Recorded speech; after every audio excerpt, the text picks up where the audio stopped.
Aloha guys, I'm your man about town, and I'm here to educate you through entertainment. I was sitting on a bench in a public park, taking in a few glorious hours of people watching. I was casually sipping on my Dunkin' iced coffee when a very heated couple standing a few yards away started screaming at each other. Now why people choose to come out in public and do this is beyond me, but nonetheless, that's what it was. So being the nosy, other people's drama-loving person that I can sometimes be, I decided to eavesdrop and take a listen. The girl was yelling at her boyfriend, accusing him of cheating. He went out Friday night and didn't answer his phone. Now I've heard this argument 100 times, make that 1,000 times, but then the unthinkable happened. I kid you not, she asked to smell his Now to me, this is a perplexingly odd request. I mean, if I was so certain that a guy, assuming I was a girl, or my girl, being that I'm a guy, was being unfaithful, that I'd be willing to sniff them like a hunting dog, I would just count my losses and leave.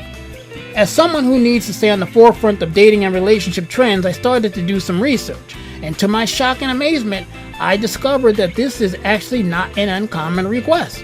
So, while doing my trusted internet search of Maury Povich and others, I couldn't help but notice that this became a recurring request from women yelling at their cheating baby daddies. I mean, does it make for good TV, or is this common practice? I mean, it seemed to roll off their tongues as nonchalantly as asking to bum a cigarette. Upon further investigation, I also discovered that there is a YouTube video addressing this very subject. It's a music video for a song called Smell Your This masterpiece about a scorned woman and unfaithful lover surely must have been an inspiration to many. Would you really want your 15 minutes of fame to be a song about this? So I started to ask around. Have I been out of the committed relationship loop so long that this is now the new norm and accepted practice? Do we no longer crazily look through our lovers' phones or stalk their social media, instead skipping right to seeking the scent of another human being? We clearly no longer live in a land where the cheating spouse comes home with the telltale lipstick on his collar. Instead, it seems we have been forced to turn ourselves into CSI agents or basset hounds. Call me old, call me old-fashioned. Maybe I am unhip to today's methods of discovery, but I have no desire to sniff it. Another woman or not, it's not a particularly pleasant smelling organ to begin with. And if I think you're cheating, you don't deserve me in the first place. People of the world, find your confidence. Stand tall and secure your relationship. And finally, if you're going to request a whiff, see if it's the relationship that stinks and not the nether regions. You're watching World Clique TV, and this is a Clique for Men video. Education through entertainment. World Clique is a lifestyle, and a message, and a movement. And we welcome you to be a part of it.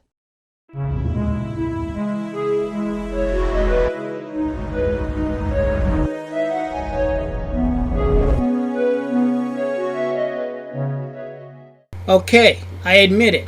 I am in fact a fact hunter. And things like relationships and love seem to be unquantifiable, but as I've learned over the years, nothing can escape the influence of science. I have for you a few interesting things that you might not have known about relationships, breakups, and love. Now, allegedly, these are verifiable facts, but I have some doubts. Number 1.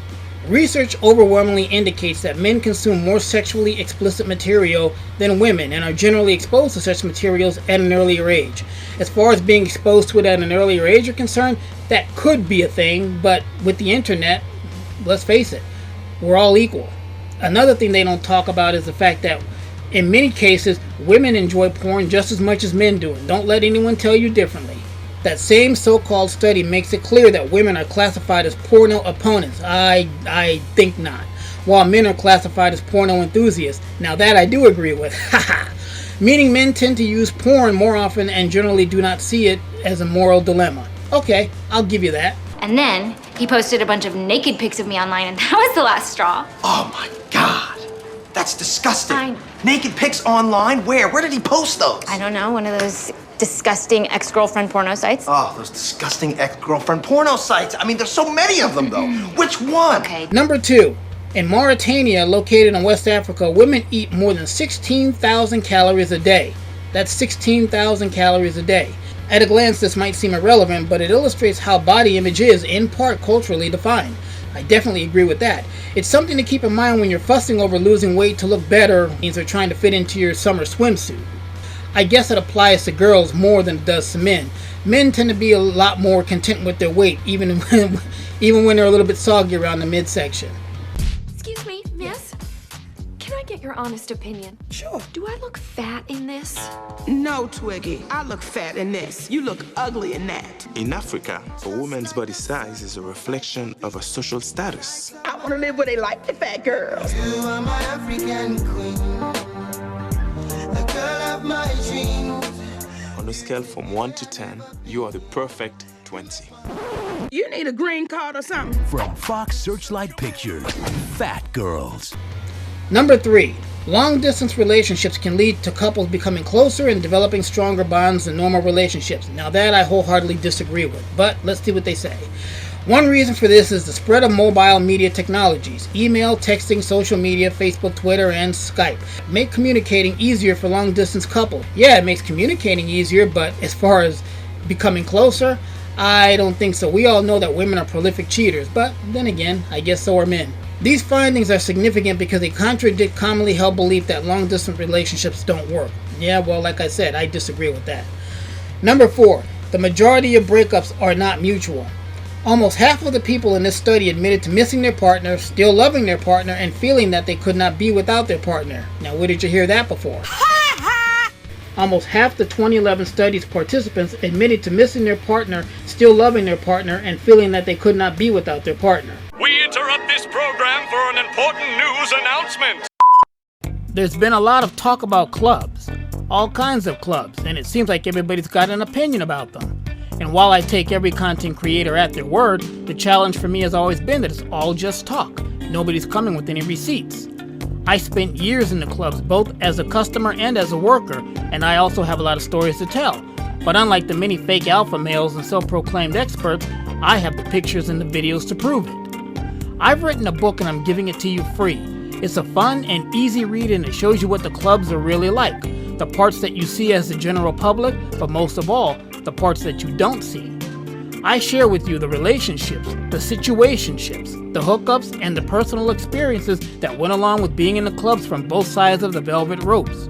Bartenders, waitresses, models, and dancers, they're all here and they all consented to being on camera.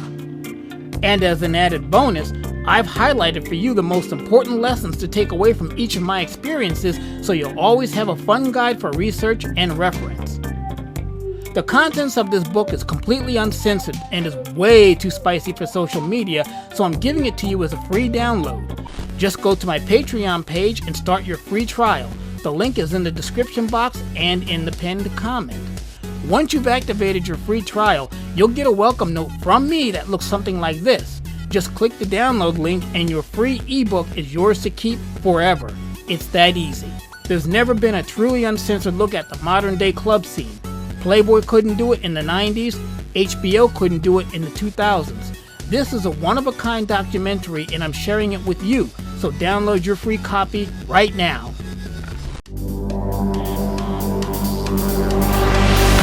Ladies and gentlemen, are you ready? Boa noite.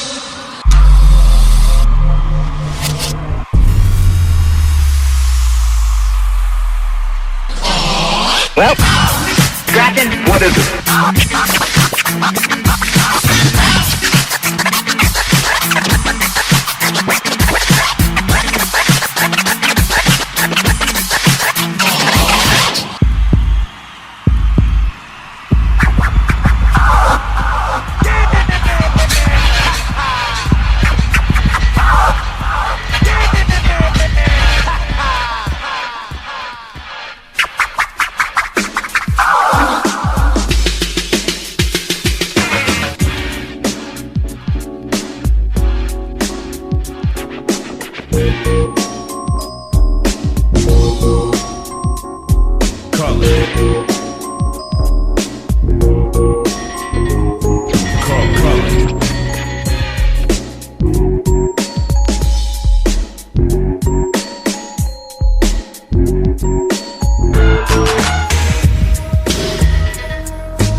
losing control? I'ma show you how we lose control, baby. Watch this. Look, Marty Mark. Watch the way I start up. I've been going hard, but I can go way harder. Every beat I'm on, yeah, you know that I slaughter. And I'm always looking gorgeous, chilling with somebody's daughter. Yeah, she loving me. Say she love the way my chain sit and contemplate. And of course it says my name if you wanna wait. To let you know who's finna blow. Always win and check the scope. I'm only losing control. Oh, I like losing control. I get high when I'm feeling my flow. My mind is focused and I'm ready to go. Ready to go. Nah, nah.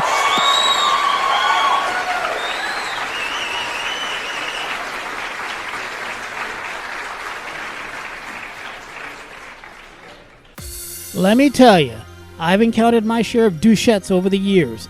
They're young, attractive women who, through their look and attitude, transcend the normal world of decency, entertaining into a realm of nightmarish sexuality, oftentimes combining sexual attractiveness with a foul personality. Although a distinct species of stupid douchettes remain a product of postmodernity and pair well with their male counterparts, the douchebags, douchettes lack substance, decry intelligence, and embrace hedonism.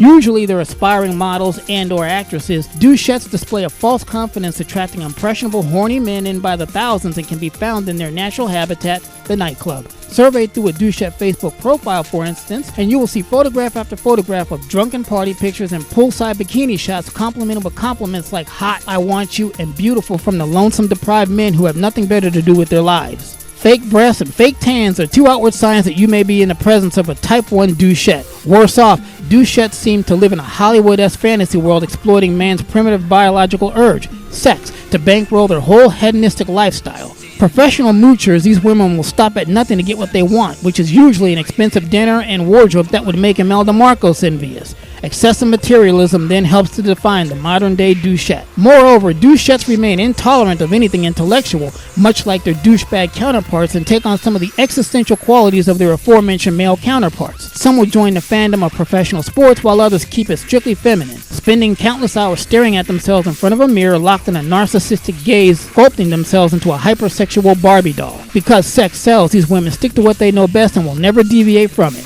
Finally, in order to sustain the illusion of sexual superiority, douchettes maintain as many guy friend faux relationships as possible, always appearing wanted, always appearing in control. I call these hordes of so-called male friends douchette harems. With a phone full of male phone numbers, many of which were obtained from once-off encounters at bars, the douchette never has to spend an evening alone, and trust me, she never will. She'll never have to stay single for very long, as a douchette persists as a serial monogamist, usually bouncing from one empty relationship to another without any remorse. So heed my warning, gents. Beware of douchettes.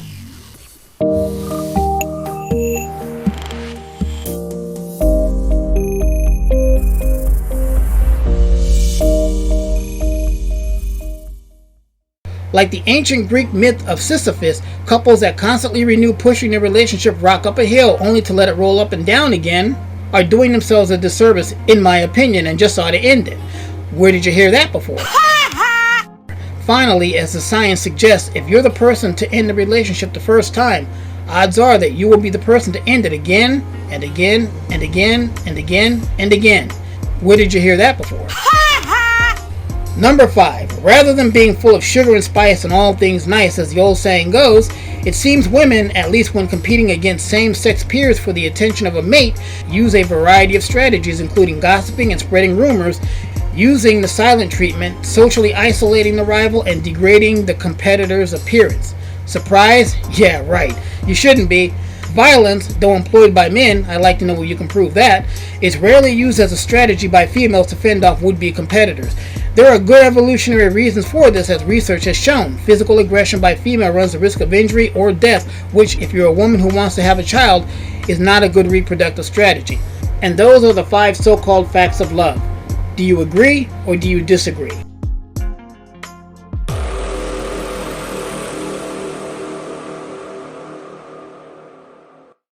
Guys, that's going to do it for this video. If you're not a subscriber to this channel, please take this opportunity right now to become a subscriber by hitting the subscribe button, which should be somewhere near the bottom of this video.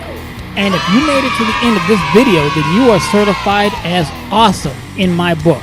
And for that, give yourself a 10 out of 10 for excellence. Next, hit the like button if you did like this video, and don't forget to drop me a comment letting me know what your thoughts are. And of course, make sure that you share this video on your social media and with anybody that you think would enjoy a video like this. And I'm sure that you've noticed that pretty lady to the right hand side of your screen. She is your model of the week. And you can see a lot more of her over on my Patreon page, so make sure that you hurry yourself over there and see all that there is to see of her. The link is in the description. If you'd like to support this channel, the best way to do it is through Patreon, which is linked in the description. There's an absolute ton of pics, videos, and features that will blow you away. So make sure that you check me out on patreon.com/themanaboutown. If you'd like to make a one-time contribution to this channel, you can do it through PayPal, which is also linked in the description. You've been hanging out with the Man About Town, and I'd like to thank you for your time and would once again like to invite you to join me over on Patreon for even more fun and excitement, including occasional sexier versions of some of these videos. It's all over on my Patreon page, where you'll always find something interesting to see, and the best of all, a lot of it's free. Aloha!